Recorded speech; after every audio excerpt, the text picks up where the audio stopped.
ओम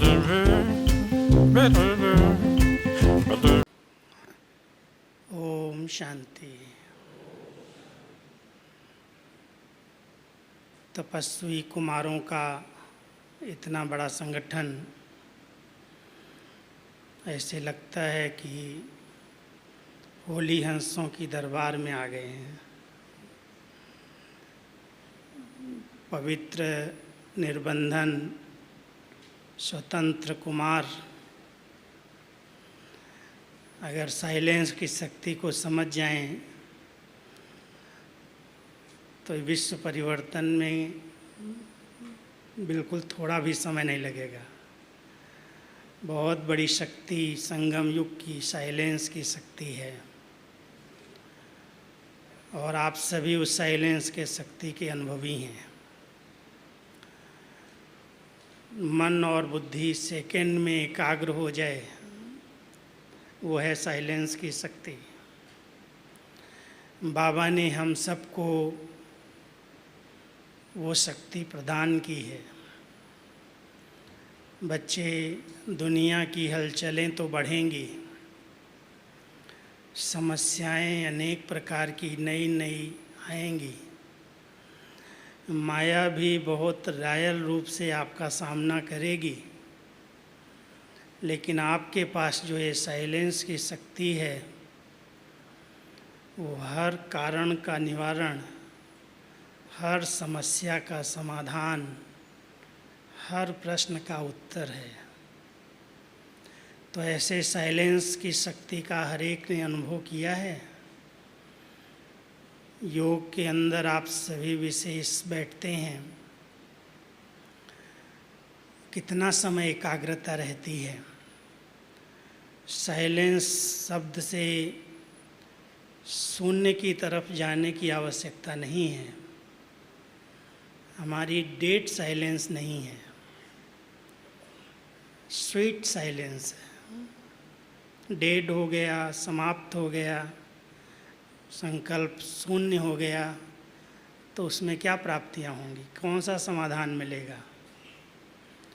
इसलिए अगर हमें समाधान लेना है कोई भी चीज़ का तो बहुत स्वीट साइलेंस, बाबा के प्यार में खो जाना, समा जाना, लौलीन हो जाना, लगन में मगन हो जाना, ऐसी साइलेंस पावर दो शक्तियों को जन्म देती है। और वो दो शक्तियाँ जो परमार्थ मार्ग के लिए बहुत आवश्यक हैं। आप सभी कर्म क्षेत्र पर हैं, अपनी लौकिक जवाबदारियाँ, कोई बिजनेस करते हैं, कोई नौकरी करते हैं, कोई पढ़ाई करते हैं, कोई खेती करते हैं। बहुत सारे कुमार मैं समझता हूँ अति व्यस्त रहते हैं, लेकिन उस व्यस्त समय से कितना समय अपने मन और बुद्धि को एकाग्र करने का अभ्यास करते हैं और उस एकाग्रता के आधार से जो मुख्य शक्ति है वो आती है परखने की शक्ति, जजमेंट पावर। और परखने के बाद तुरंत निर्णय कर लेना, राइट और रॉन्ग को समझ करके क्या करना है क्या नहीं करना है। कई समस्याएं ऐसी आती हैं जिनका समाधान पूछने से और बिगड़ सकता है।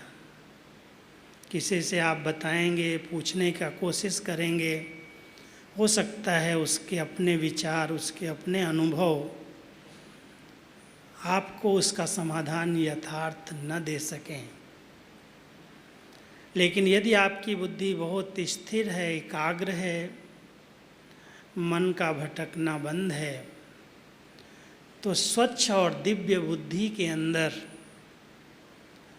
परमात्मा टचिंग आती है और उस परमात्मा टचिंग के आधार से हर समस्या का समाधान दिखाई देने लगता है। करना तो पड़ेगा, निर्णय लेना पड़ेगा, कदम आगे बढ़ाना पड़ेगा, लेकिन जो प्रश्न पर प्रश्न उठते हैं, अब क्या होगा, अब क्या करें, अब कैसे करें, उन सभी प्रश्नों का उत्तर साइलेंस की शक्ति दे देती है। लेकिन कई बार ये कंप्लेन रहती है कि उस साइलेंस की गहराई क्या है, अभी तक मुझे अनुभव नहीं हुई है। बहुत भाग दौड़ की ज़िंदगी है, बहुत सारी बातें हैं, इसकी महत्व, इसके वैल्यूज़ को समझना कि बहुत बड़ी शक्ति हमारे साथ है। बीच बीच में अपने संकल्पों की ट्रैफिक को कंट्रोल कर लेना, बहते हुए संकल्पों को रोक लेना, जिससे मन शक्तिशाली हो जाए और उस शक्तिशाली मन के अंदर कोई भी ऐसी बातें आएं तो उनका सामना वो कर सके, उन्हें परिवर्तन कर सके। उसके लिए आवश्यक है मन की शक्तियों को बढ़ाने की। इसके लिए इकोनॉमी और एक नामी, ये शब्द याद रखना। सबसे बड़ी इकोनॉमी है एक नामी। हमारे संकल्पों की भी इकोनॉमी तभी होती है जब एक बाबा दूसरा न कोई, एक बल एक भरोसा, एक ही मेरा संसार है, एक के प्रति मैंने ये जीवन अर्पित की है। अगर एक में पूरा फेथ है, एक के ऊपर पूरा ध्यान है, तो समाधान अपने आप मिल जाता है। अगर आपकी बुद्धि में फिर भी टचिंग में लगता है पता नहीं ये कहीं मेरी ही मत तो नहीं है, मेरे ही संकल्प तो नहीं है, बाबा की टचिंग भी कई बार मनमत के रूप में परिवर्तित हो जाए, तो समाधान बाबा की मुरली है। और इतना सुंदर ड्रामा में हम सबको बाबा ने स्टडी का मौका दिया है, पढ़ाई दी है, मुरली है हमारे लिए, जो डायरेक्ट भगवान के महावाक्य हैं। आज तक हमारा और हमारे इस बेहद परिवार में बहुत से भाई बहनों का ये अनुभव है कि जिस दिन कोई ऐसी प्रॉब्लम, ऐसी समस्या आती है, उसका समाधान उसी दिन की मुरली में होता है। ये ग्रंथ का वचन है। अगर कोई बहुत प्यार से, बहुत एकाग्रता के साथ बाबा की मुरली को अध्ययन करता है तो उस बात का समाधान दिखाई देता है। ये बात, इसका उत्तर बाबा ने दिया है, चाहे वरदान में, चाहे स्लोगन में, चाहे सार में, कहीं न कहीं उस बात में जो हमारे मन के प्रश्न हैं, उलझने हैं, उनका उत्तर होता है। लेकिन वो शांति की शक्ति, एकाग्रता की शक्ति से परख सकते हैं हम कि ये उत्तर बाबा ने मुझे दिया है, ये समाधान मेरे लिए है। अगर फिर भी मन बुद्धि भटक रही है, स्थिर नहीं है, तो बाबा का समाधान मिलते हुए भी हम उसे कैच नहीं कर पाते। इसलिए दो पावर्स इसके साथ चाहिए।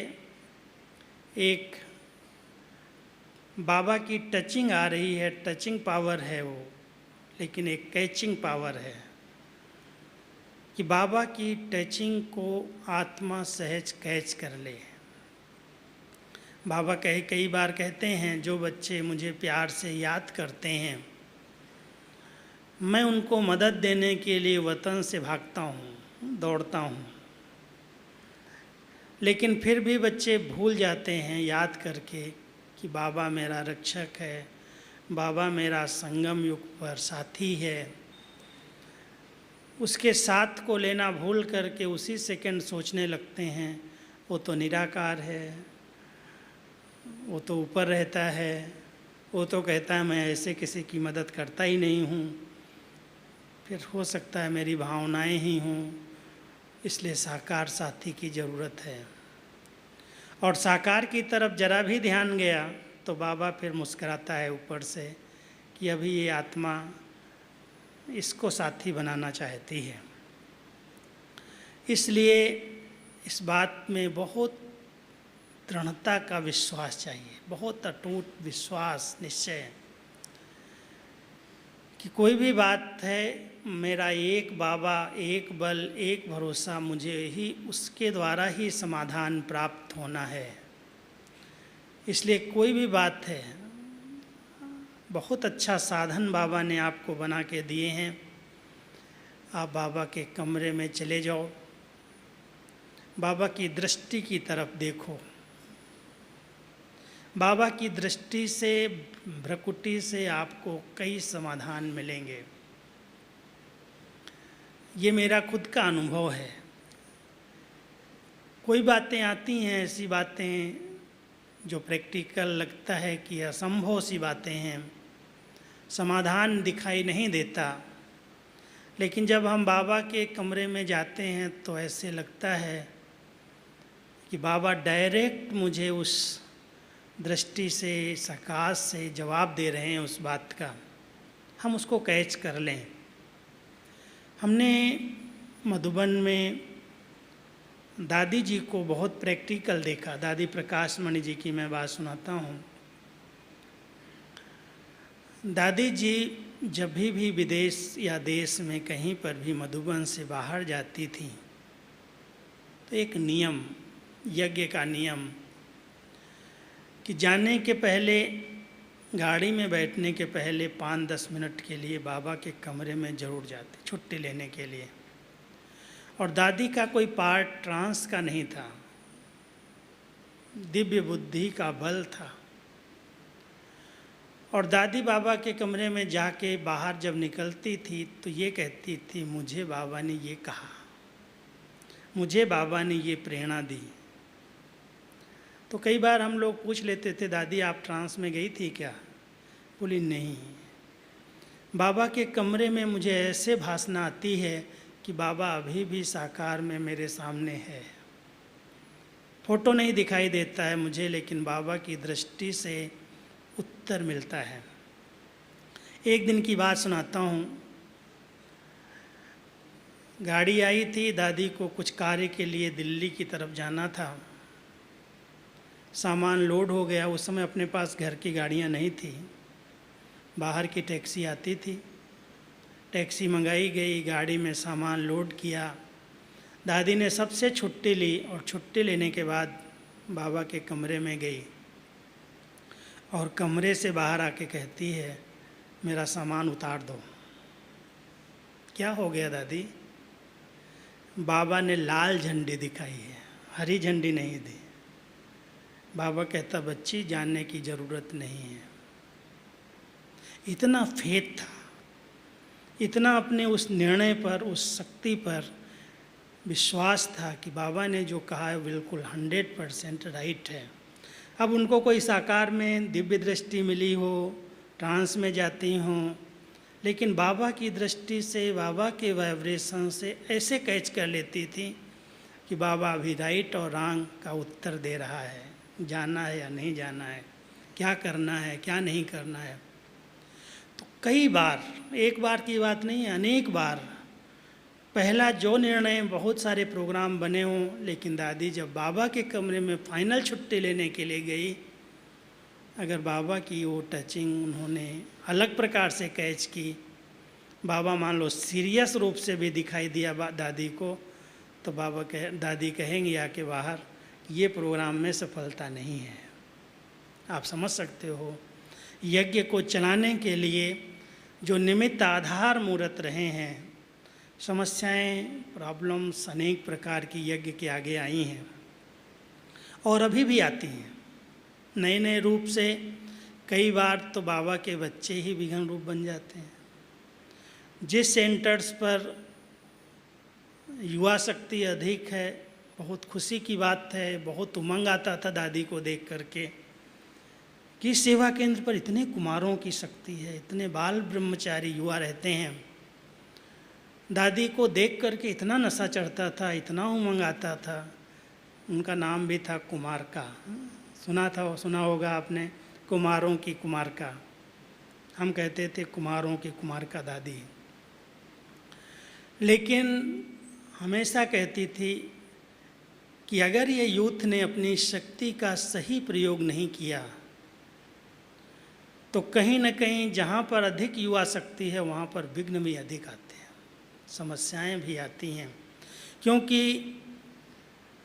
इस शक्ति को यूज़ करना, प्रयोग में लाना अति आवश्यक है।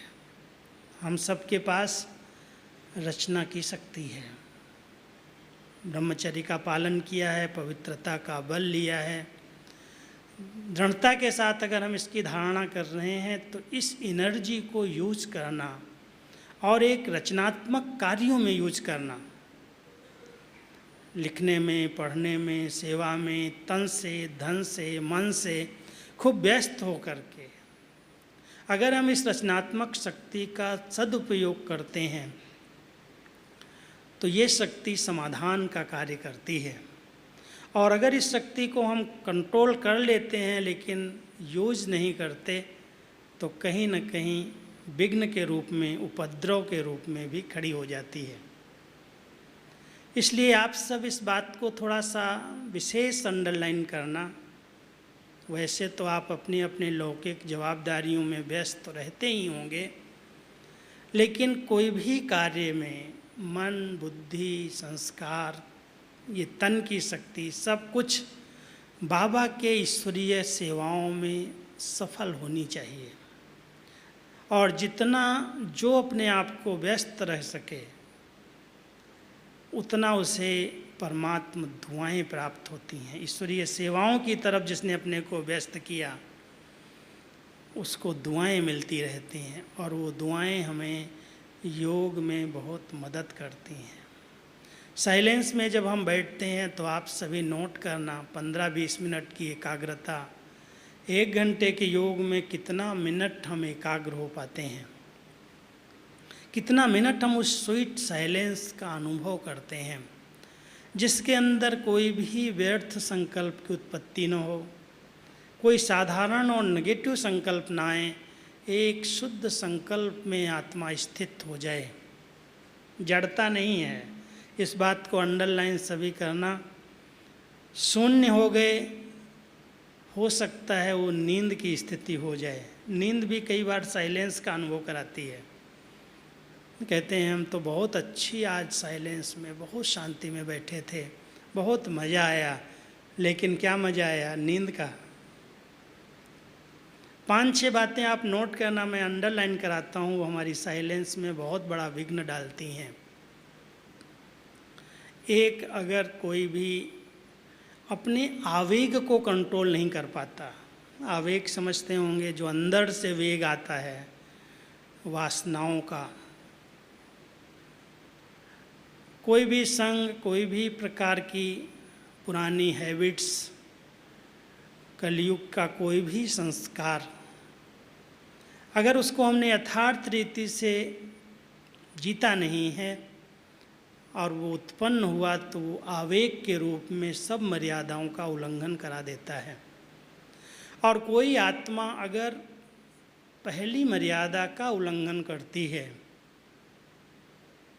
पवित्रता का उल्लंघन करती है, तो पवित्रता सुख और शांति की जननी है। अब माँ ही नहीं है तो बच्चे कहाँ साथ रहेंगे? अगर हम साइलेंस का गहरा अनुभव करने चाहते हैं तो उसका मूल आधार हमारी आंतरिक पवित्रता है, मन, वचन, कर्म की शुद्धता है। और जितना इस बात पर हम अंडरलाइन करते हैं, इसको ध्यान पर रखते हैं, उतना सहज एकाग्र हो जाते हैं, स्थिर हो जाते हैं। ये शक्ति एकदम अच्छे अच्छे अनुभव कराने लगती है, बहुत सारी बातों का समाधान मिलने लगता है। कोई भी प्रकार की शारीरिक प्रॉब्लम आ जाए, मानसिक प्रॉब्लम आ जाए, आर्थिक आ जाए, पारिवारिक आ जाए, सामाजिक आ जाए, कलयुग के अंदर ऐसा कोई है जो कहे कि मेरे आगे तो कोई बात आती नहीं है? कोई ना कोई बातें तो हर एक के सामने आती हैं। और वो आई हुई बातों को कौन कितना समय में सॉल्व कर लेता है, उससे मुक्त हो सकता है, समाधान उसका मिल जाता है उसको, वो नंबरवार है। कोई 5-10 मिनट में उसका समाधान ले लेते हैं, कोई घंटों बिता देते हैं, कोई दिन बिता देते हैं, कोई तो मासों उसमें उलझे रहते हैं। कितना समय संगम का अमूल्य है। और वो संगम का समय एक छोटी सी प्रॉब्लम आपसी संस्कारों के टकराव की है, मन मुटाव की है, व्यर्थ की है, कोई भी मतलब नहीं है, लेकिन हम उलझ गए उसके अंदर, कितना समय कितनी शक्तियाँ नष्ट जाती हैं। और अगर ऐसी बातें हैं तो 2 बातें इसमें आई, एक आवेग आता है, दूसरा आवेश आता है, जोश, मैं देख लूँगा, मैं इसको समझा लूँगा, ठीक कर लूँगा। जबकि हमें कोई बाबा ने जवाबदारी नहीं दी है, कोई को जवाबदारी नहीं मिली है इसको ठीक करना। तुम ठेकेदार तो बाबा ही है, किसी को भी ठीक करने की जवाबदारी तो बाबा ने ही ली है।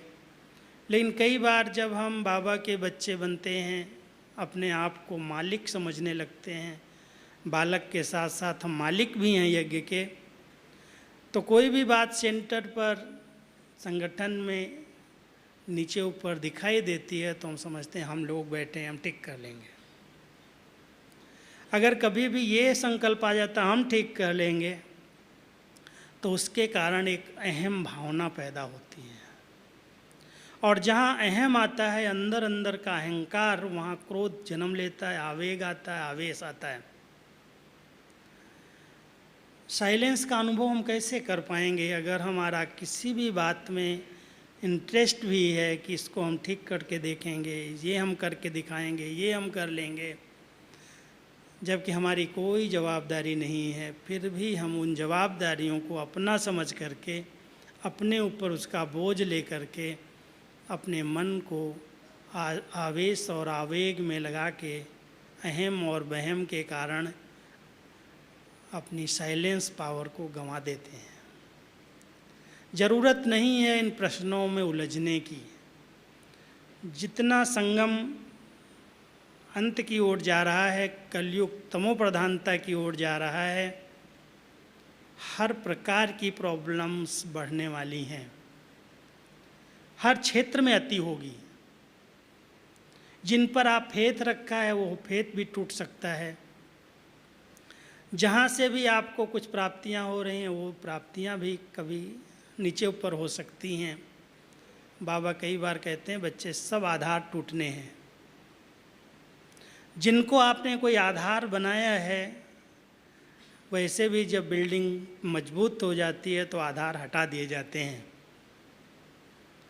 अगर आपने कोई भी देहधारी को, कोई भी व्यक्ति विशेष को किसी भी रूप में आधार बनाया है और आधार हिल गया, तो ऐसा न हो आधार के साथ साथ आप भी हिल जाएं। इसलिए बहुत ध्यान रखना है कि मेरा कोई भी देहधारी आधार तो नहीं है। कितनी भी विशेष आत्मा हो, कितनी भी महान आत्मा हो, लेकिन केवल एक बाबा, संगम युग पर ब्रह्मा बाप हम सब के लिए एक आदर्श मूर्ति रहे हैं। 3-4 दिन पहले एक बहुत अच्छा स्लोगन था, शायद आप लोगों ने याद किया होगा। पक्का ब्राह्मण, सच्चा ब्राह्मण वो है जो ब्रह्मा बाप के आचरण और उच्चारण को फॉलो करता है। जो उनके आचरण थे, जो उनका उच्चारण था, अगर उसको हम फॉलो कर रहे हैं, माना हम पक्के सच्चे ब्राह्मण हैं। अगर बाबा की जैसा हमारा उच्चारण नहीं है, उच्चारण तो समझते हैं ना कैसा है बाबा का। बाबा का उच्चारण जानते हैं ना कैसा है, कितना सम्मान देता है, कितना बच्चों को सम्मान देता है, कितना ऊंचा नशा चढ़ाता है। अगर बाबा को कोई बात किसी को सिखानी भी होती है तो बाबा के सिखाने का तरीका क्या है? ऐसे ही नहीं बीज डाला जाता है, पहले हल चलाया जाता है। अगर बाबा को कोई मुझे शिक्षा भी देनी है तो आधा पौना घंटा हमारी विशेषताएं वर्णन करता है। पहले बच्चे ऐसे हैं, ये पवित्र जीवन कितनी महान जीवन है। हाँ, आप दादी जी की हमारी क्लासेस सुनेंगे, दादी प्रकाश मणि जी ने फुल बाबा को फॉलो किया हुआ था। जैसे बाबा की मुरली बच्चों को बहुत ऊंचा सम्मान, बहुत ऊंची महिमा करके फिर कोई छोटी शिक्षा देता है। ऐसे दादी जी जब क्लास कराती थी तो कराते इतना नशा चढ़ाती थी, इतना उमंग दिलाती थी, और बाद में छोटी सी बात कोई शिक्षा की दे देती थी। वो ऐसे लगता था अरे इतनी बड़ी पोस्ट पर हम हैं, इतने महान आत्माएं हैं, ये छोटी सी बात क्या हम नहीं जीत सकते हैं? बहुत छोटी दिखाई देती, नहीं तो लगता कैसे होगा, क्या होगा। तो हम भी अगर कोई बात किसी को देना चाहते हैं, हमारा उच्चारण कैसा है चेक करना। ऐसे तो नहीं हम अपशब्दों का प्रयोग कर लेते हैं, ऐसे कड़े शब्द बोल देते हैं जो संबंध बिगड़ जाएं। अगर हमारे आपसी संबंध बिगड़ गए, कोई भी कटु वचन निकल गया, जोश में निकल गया, संबंध बिगड़ गए, आप बैठो योग में, आपका साइलेंस का अनुभव होगा? 1 मिनट भी आपका योग नहीं लगेगा। वो साइलेंस, गहरी साइलेंस, सबसे बड़ी रुकावट हमारे उच्चारण के आधार से है। अगर हमने कोई अपने मुख के बोल से, कोई को मधुर बोल से, सम्मानजनक बोल से, सम्मान दे करके बहुत अच्छे शब्दों से उसको उत्साहित किया, आगे बढ़ा दिया, वो खुश हो गई आत्मा, तो उसकी दिल की दुआएं मेरे योग को सरल कर देंगी, साइलेंस का अनुभव करा देंगी। इसलिए ध्यान रखना कि ब्रह्मा बाबा के जो उच्चारण थे, दादियों ने जो उच्चारण किए महावाक्य, उसी अनुसार हम सब ब्राह्मण आत्माएं अपने आचरण पर भी पूरा ध्यान दें। आचरण माना हमारा व्यवहारिक जीवन, जो हम चलते फिरते, उठते बैठते, देखते सुनते, खाते पीते, सब आचरण में आता है। ब्रह्मा बाबा ने कैसे वो आचरण किए, हमको कहता है बच्चे कोई नया स्टेप लेने की ज़रूरत नहीं है, मेरे कदम के पीछे कदम रखो और आगे आ जाओ। इसलिए हम सब के लिए इतना सहज मार्ग है कि हमको कोई नया रास्ता लेना ही नहीं है। बाबा ने क्या किया, हर बात में बाबा ने करके दिखाया है, सिखाया है, और कहता बच्चे जैसे मैं चलाऊं ऐसे तुम आ जाओ पीछे पीछे। बाबा के आगे कितनी सारी बातें आई होंगी, कितनी ग्लानि हुई, कितना लोग बहुत कच्ची कच्ची गालियां देते थे, आप कुमारों के ऊपर क्या कलंक लगेंगे। वो प्रवृत्ति वाला 60 साल की उम्र से बड़ा, और उसके ऊपर कितनी कलंक लगे, कितनी सारी बातें उनके सामने आई। कन्याओं माताओं की संस्था के बीच में रहना कोई सहज बात है क्या? उनके बीच में रह करके एक भले पिता तुल्य था, पिता था, बच्चों को उसी तरह दृष्टि थी, लेकिन लोग क्या समझते थे, दादा को तो अभी 400 रानियाँ मिली, अभी और इतनी चाहिए, अखबारों में निकाल दिया था। तो कितना बड़ा एक अपमान, कितनी बड़ी एक बेइज्जती, कैसे लोग दृष्टि रखते थे, उन सब के बीच में बाबा कैसे एकदम निश्चल निष्कपट। बच्चे तो निर्दोष हैं ना, इनको क्या दोष है, इनको क्या पता है, इनको पता ही नहीं है। इस दृष्टि से उन बच्चों को सबको क्षमा कर दिया, कोई के लिए कुछ नहीं कहा कि इन बच्चों की गलती है। यहाँ तक ये शब्द उच्चारण किए कि बच्चे आज ये जो गालियाँ दे रहे हैं, कल ये सब गिन गिन करके फूल चढ़ाएंगे, जितनी इन्होंने गालियाँ दी हैं सब फूल चढ़ाएंगे, आप चिंता नहीं करो। वो साकार के समय के महावाक्य थे, और आज हम देख रहे हैं सचमुच बाबा के हर बच्चे को फूलों से सम्मान हो रहा है, भले उस समय गालियाँ कितनी खाई हों।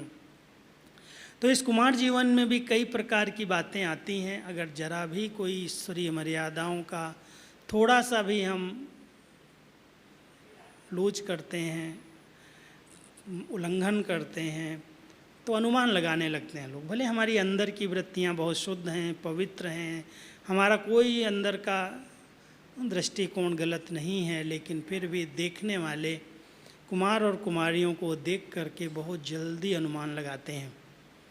इसलिए उस अनुमान को सुनते और समझते हुए भी हम कहते हैं अगर कोई ऐसे हमारे साथ हैं भी, तो ये भी बड़ा भाग्य है जो हमारा अटेंशन खिंचवाते हैं। डरो नहीं इससे, ऐसा क्यों कहा, ऐसा क्यों हुआ, उसका बदला लेंगे, उसके लिए बहुत उत्तेजित हो जाएंगे, आवेश आ जाएगा, जैसे उसने मेरे साथ किया है मैं भी ऐसा ही करूँगा। ये सब धारणाएं, ये आचरण ब्रह्मा बाबा के नहीं हैं। हम सभी भी ऐसा आचरण नहीं कर सकते, हम भी बहुत नम्रचेत, बहुत निर्माण चेत, निरहंकारी बन करके अगर कहीं संगठन में चलते हैं तो बहुत सी ये धारणाएं, ये टिप्स हैं आपके लिए, इनके आधार से आप साइलेंस की बहुत गहरी अनुभूतियां कर सकते हैं। और वो गहरी अनुभूतियां जब आप 1 मिनट भी स्थिर होकर के करने लगेंगे, आप अनुभव करेंगे कि बाबा की बहुत क्लियर टचिंग डायरेक्शन के रूप में मिल रही है। और उस डायरेक्शंस को अगर आपने कैच करके प्रैक्टिकल ले लिया तो किसी भी समस्या में आप फेल नहीं होंगे। कोई भी विघ्न आ जाए, उस विघ्न को आप सहज रीति से पार कर लेंगे, न घबराएंगे, न मूंझेंगे, न इधर उधर पूछेंगे। क्योंकि कई बार किसी को सुनाने से भी 2 चीज़ों से समस्याओं का विस्तार होता है। अगर उसको बड़ा बनाना है ना, तो कोई टॉपिक को अगर आपको दिया जाए कि इसको बड़ा बना के दो, एक लेख लिख करके दो एक टॉपिक पर, तो आप क्या करते हैं? तो पढ़े लिखे वो जानते हैं कि इस पर हम प्रश्न अगर लगाएंगे, इसकी परिभाषा क्या है, इससे लाभ क्या हैं, इसको पाने का विधि क्या है, तो क्या, क्यों, कैसे, कब, कहाँ प्रश्न लगा दो, आपका एक बहुत सुंदर मनन चिंतन किया हुआ टॉपिक तैयार हो जाएगा। ऐसे ही अगर कोई बात है तो उसमें अगर व्यर्थ बात में भी ये क्वेश्चन लग गए, ये क्यों हुआ, कहाँ हुआ, कब हुआ, किसने किया, कोई भी बातों के विस्तार में चले जाओगे तो एक रामायण की कथा बन जाएगी। इसलिए ध्यान देना, बाबा ने कहा बच्चे विस्तार को देखते हुए सार स्वरूप में स्थित रहने का अभ्यास करो।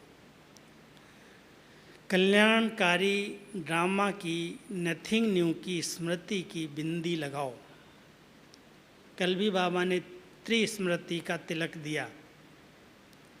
मैं आत्मा बिंदी, मेरा बाबा बिंदु, और इस ड्रामा की हर सीन जो चल रही है उसमें कुछ न कुछ रहस्य और कल्याण समाये हुए हैं। इसलिए मुझे कोई भी व्यर्थ चिंतन नहीं करना है। अगर उस संकल्पों को हमने अपने ब्रेक में लिया, कंट्रोल में ले लिया, तो संकल्प जिसके सीमित हैं, धैर्यवत हैं, एकाग्र हैं, वो गहन साइलेंस का, शांति का अनुभव कर सकता है। और शांति का अनुभव करने वाले के चारों ओर जो शांति का ओरा बनता है, आभा मंडल बनता है, वही शांति के प्रकंपन दूर दूर तक जाते हैं, मनसा सेवा के निमित्त बनते हैं।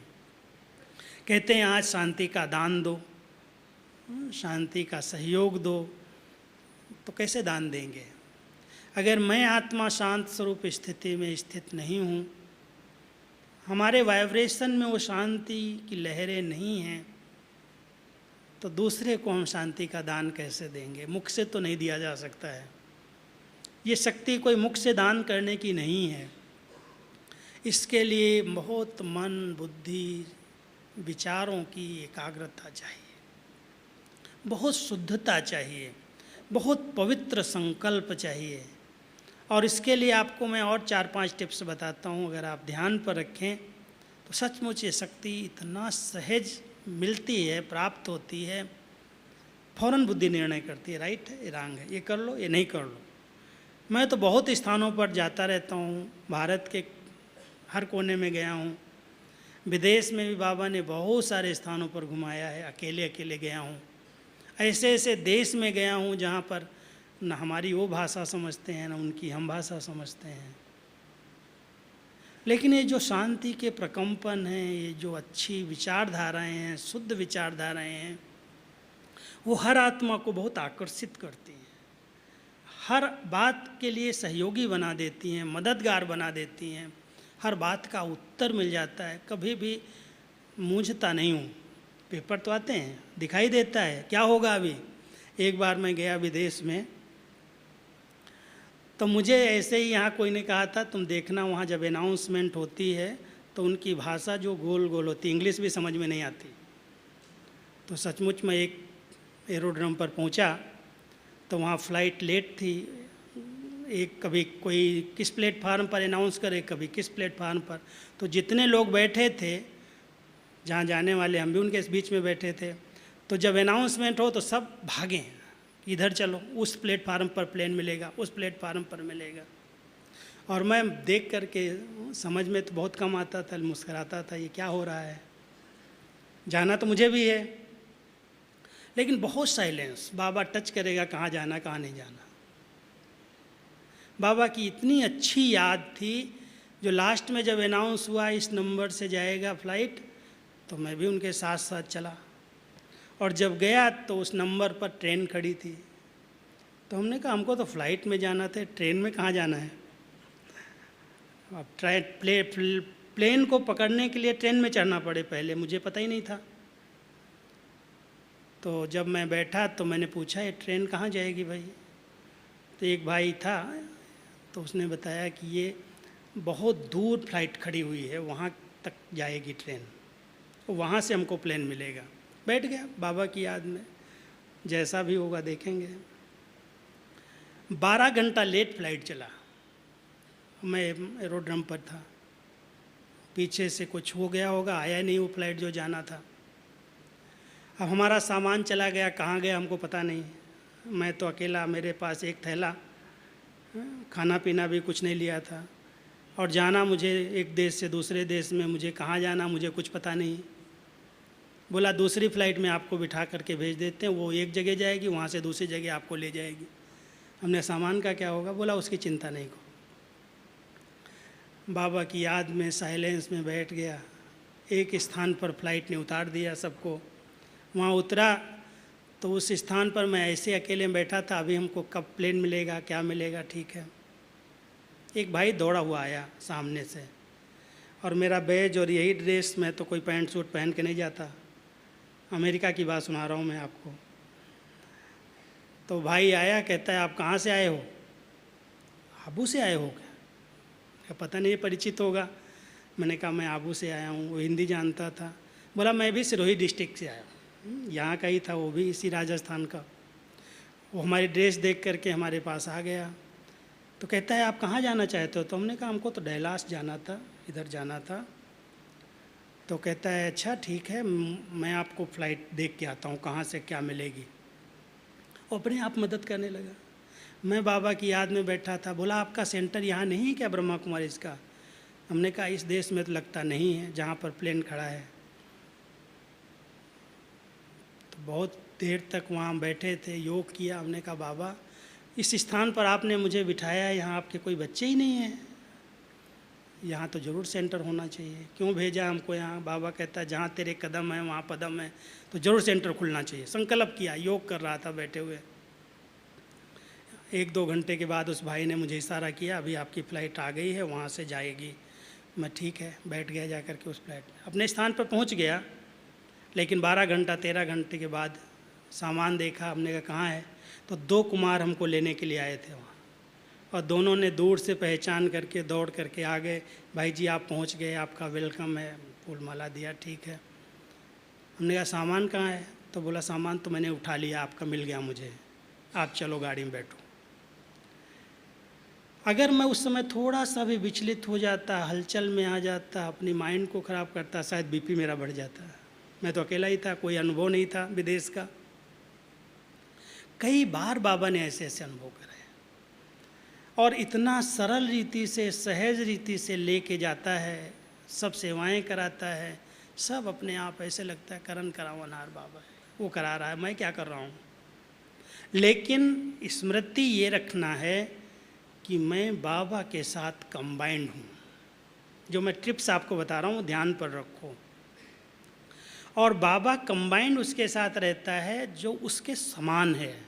कई बार आपने रमणीक मुरलियाँ सुनी होंगी, कोई नाटा हो, युगल उसका लंबा हो, वो काला हो, वो गोरा हो, वो मोटा हो, वो पतला हो, तो जोड़ी कैसे बनेगी। सुना है ना। बाबा की बड़ी रमणीक मुरलियाँ चलती हैं कि बाबा के ऊपर तो कोई बोझ नहीं है, बाबा तो कोई बात सोच सोच करके बड़ा नहीं करता है, बाबा तो बिंदु लगाने वाला बिंदु है।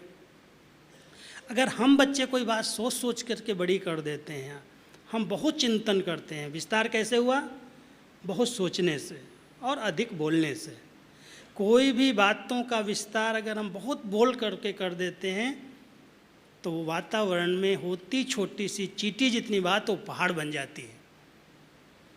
इसलिए साइलेंस, चुप रहो, एक चुप सौ भला। कोई भी बात देखो, सुनो, हो भी जाए, ज़्यादा उसका वर्णन चिंतन नहीं करो, साइलेंस, फुल स्टॉप लगाओ, सब ठीक होगा। अगर हमने ईश्वरीय मर्यादा में बिल्कुल दृढ़ता से पालन किया है नियमों का, हमारा कल्याण हो ही नहीं सकता। अगर आप बिंदु लगाएंगे, बिल्कुल लाइट रहेंगे, लाइट की रेस में रहेंगे, बाबा आपको अपना साथी बना लेगा, कंबाइंड हो जाएंगे, क्योंकि उसके पास कोई बोझ नहीं है, कोई व्यर्थ चिंतन नहीं है। तो जैसे बाबा अपने आप को रखा, बिल्कुल लाइट है, माइट है, शक्ति है, एक चैतन्य ऊर्जा है, हम सब इस शरीर में रहते हुए ये प्रैक्टिस करें। मैं इस शरीर में भ्रकुटी आसन पर विराजमान एक मस्तक मणि हूँ। मैं मस्तक मणि, मस्तक में बाबा को रखने वाली, साथ में। बाबा को कितनी जगह चाहिए? एक बार बाबा ने रमणीक मुरली चलाई थी। बाबा ने कहा, बच्चे, इस ब्रह्मा बाबा के साथ 2 बत्तियां हैं, बहुत पावर है। 2 बत्तियां, एक ब्रह्मा बाबा, एक इतनी आदि पिता, और एक शिव बाबा, 2 बत्तियां साथ में हैं। तो हमको भी नशा चढ़ा। हमने एक जगह क्लास कराया, हमारे साथ 3 बत्तियां हैं। 3 है ना? एक आत्मा अपनी चैतन्य बत्ती पवित्र है, और एक तरफ बाप, एक तरफ दादा। अब 3 बत्तियों को लेकर के हम चल रहे हैं, ठोकर लगेगी क्या? और वो इतनी शक्तिशाली बत्तियां हैं, सर्वशक्तिवान स्वयं भगवान और आदि पिता नंबर 1 आत्मा, श्री कृष्ण की आत्मा, देव आत्मा, वो हमारे दोनों साथ कंबाइंड हैं। अब उनके साथ कंबाइंड रहने वाली आत्मा को कोई भी निर्णय लेने में दिक्कत होगी, तुरंत निर्णय ले सकता है, लेकिन कभी भी अधैर्यता के संकल्प नहीं करना, कभी भी उतावलेपन के संकल्प नहीं करना, कभी भी आसक्ति रख कर के संकल्प नहीं करना, कोई स्वार्थ भावना से संकल्प नहीं करना। मुझे क्या चाहिए? बाबा 2 रोटी खिला रहा है, पहना रहा है, मुझे कुछ नहीं चाहिए। अगर कोई भी प्रकार की कहीं से भी किसी से इच्छा और कामनाएं रखी, तो ये स्लोगन पक्का कर लो, जहाँ कामनाएं हैं वहाँ सामना नहीं किया जा सकता।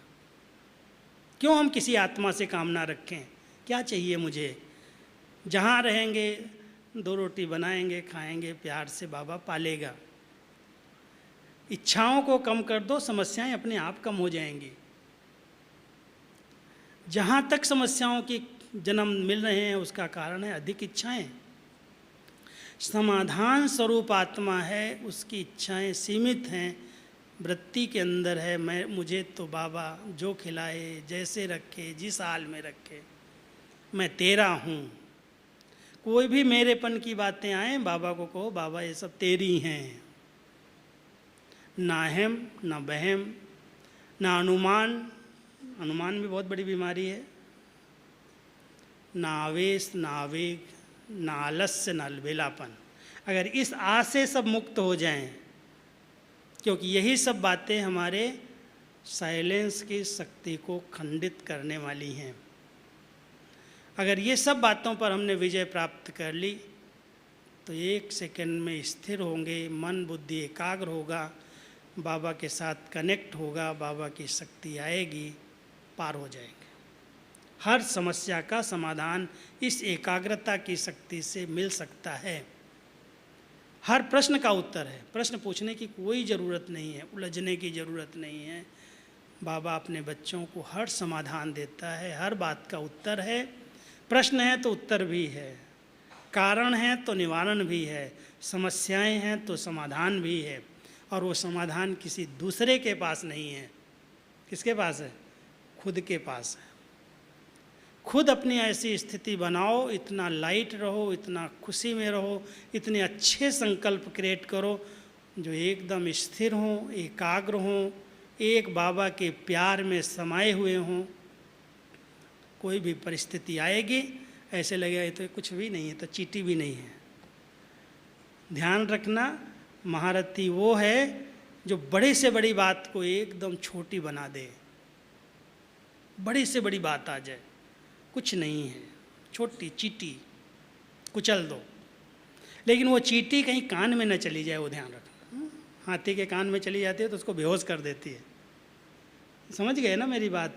अगर कोई थोड़ा भी आपको इशारा करे आपके बारे में, फलाना ऐसा कहता है, उसने ऐसा आपके लिए कहा, ऐसी बातें बहुत होती संगठन के बीच में। और इन बातों को अगर आपने चिंतन में ले लिया, हाँ मेरे लिए ऐसे कहा, कान में वो चींटी गई, आपको बेहोश कर देगी, कहीं शांति का अनुभव नहीं होगा। उसके बारे में ही सोचते रहोगे, फलाना मेरे लिए वैसा सोचता, वो ऐसा सोचता, वो ऐसा सोचता, मैं तो कुछ नहीं हूँ। निराशा के संकल्प, उदासी के संकल्प, हताशा के संकल्प आपको कभी एकाग्र होने नहीं देंगे। अपने ऊंचे सम्मान में रहो। मैं बाबा का कल्प कल्प का विजयी बच्चा हूँ। मेरा साथी स्वयं सर्वशक्तिमान बाप है। मैं बालक सो मालिक हूँ उसकी शक्तियों का। मैंने कल एक क्लास में कहा, 3 छतरियाँ अपने साथ रखो। बरसात और धूप से बचने के लिए छतरी की ज़रूरत पड़ती है ना। हम सबके पास भी 3 छतरियाँ हैं, लेकिन साथ रहनी चाहिए। रख दो कमरे के अंदर तो क्या फ़ायदा है, धूप लगेगी, बरसात पड़ेगी, भीग जाओगे। और बहुत चारों तरफ से माया की बरसात है, प्रकृति भी प्रदूषित है, विकारों का भी फुल फोर्स है। इसलिए बचने के लिए अपने आप को, पहली छतरी है बाबा की याद की छत्र छाया।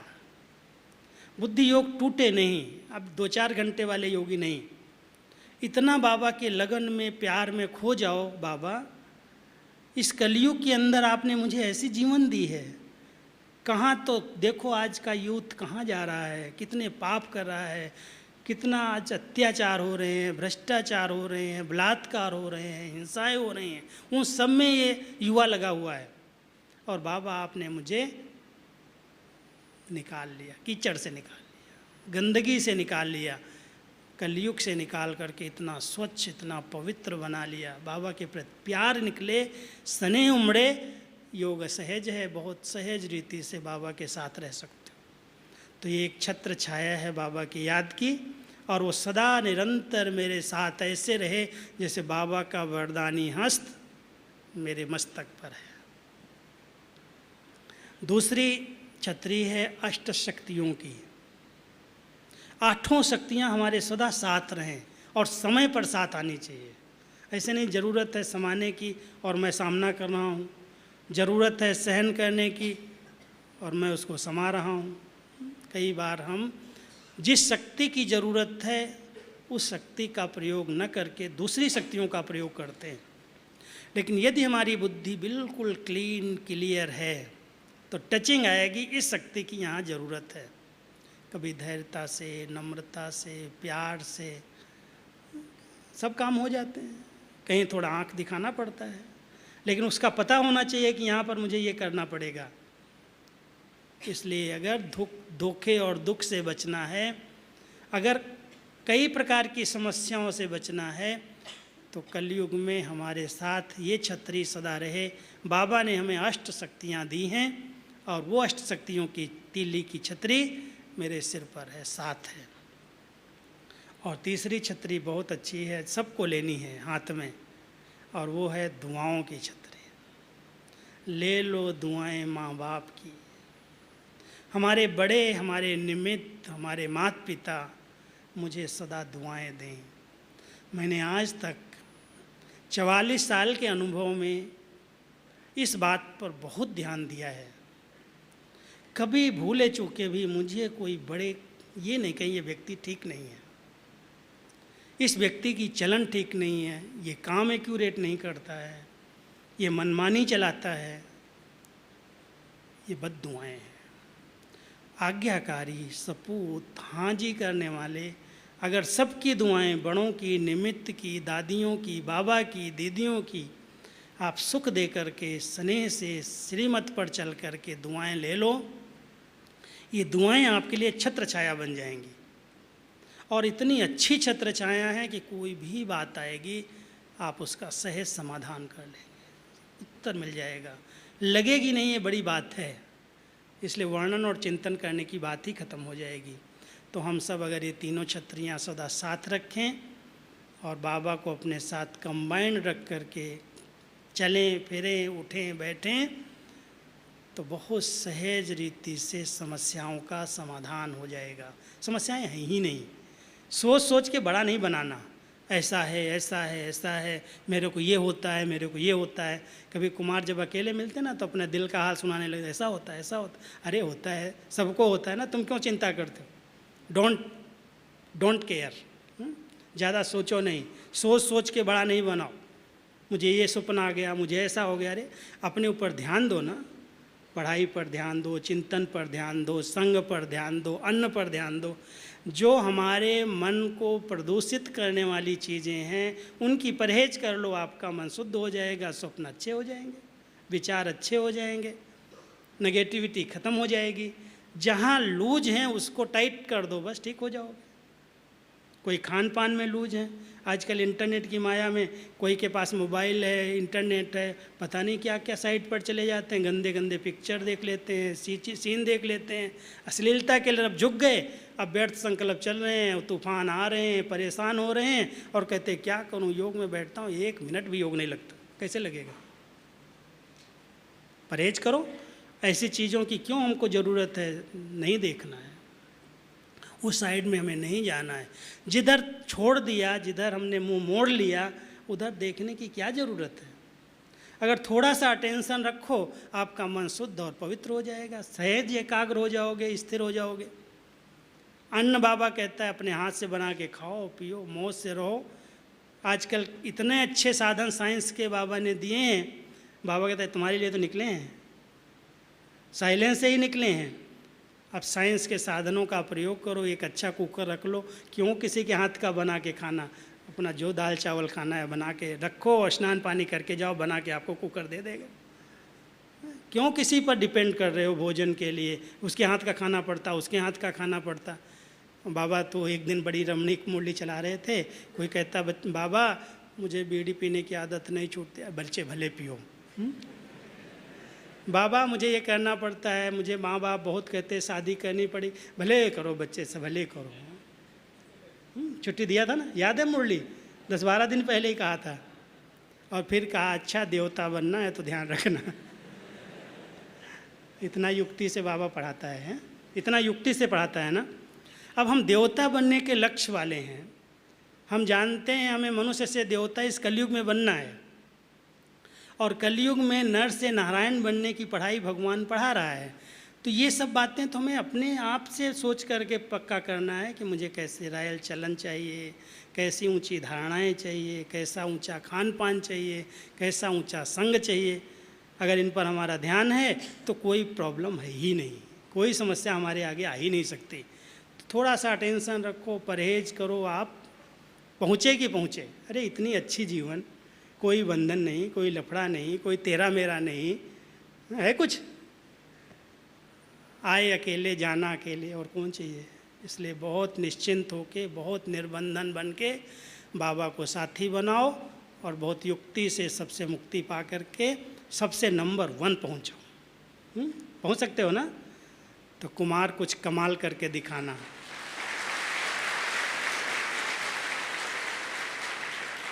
कमाल करके दिखाना, ऐसे नहीं, ठीक है? ऐसे नहीं कहो ये है, मम्मी पापा बहुत तंग करते हैं, मैं अकेला हूँ, मुझे शादी के लिए परेशान करते हैं। अरे क्या तुम शादी बर्बादी करनी है?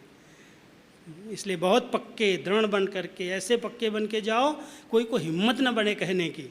क्यों कहेंगे मेरे हाथ का खाओ? हम योगी हैं, तपस्वी हैं, एक बाबा पर फेथ रखने वाले हैं, बाबा कैसे भी खिलाएगा, भूखा थोड़ी मारेगा।